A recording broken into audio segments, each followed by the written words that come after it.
Hi, I'm Dr. John Heil. This is Ask Me Anything. Today's question is about sexual abuse and misconduct in sport.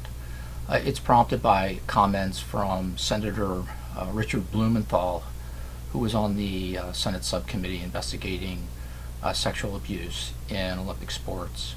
He indicates being appalled that the U.S. Figure Skating Association has repeated the mistakes of USA Gymnastics, that it would appear to have been ample warning for the organizations to get their houses in order, and yet still problems continue.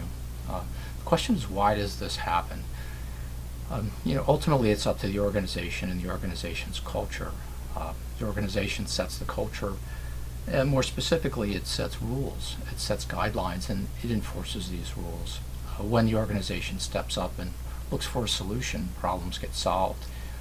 When they don't, problems become more entrenched and persistent. I'd like to share a personal anecdote about a research study I was conducting with a colleague, Keith Henshin. We were examining injury records in the training room, and so looking through records. In the process, we saw a medical exam that seemed rather suspicious, suggestive of sexual impropriety.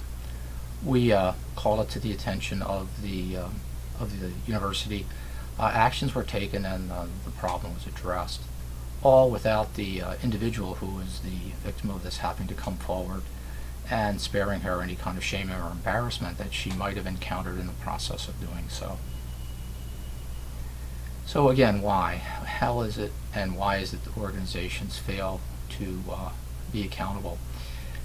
It really is puzzling, because these things do not happen in a vacuum. There's people all around, there's history and behavior. So much to see, much to know about, and information is there if people choose to look for it and to act on it.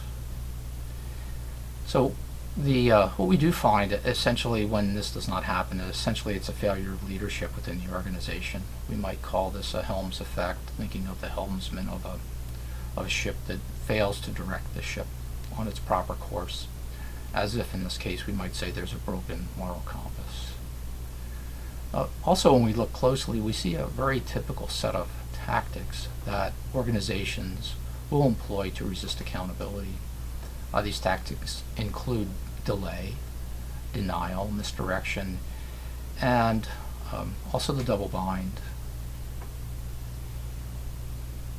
And these are done with persistence and regularity, as if institutionalized, and in a sense inadvertently sometimes they can become that. In the resource section is an extended article that looks at the organizational dynamics and the way they unfold in situations of sexual assault.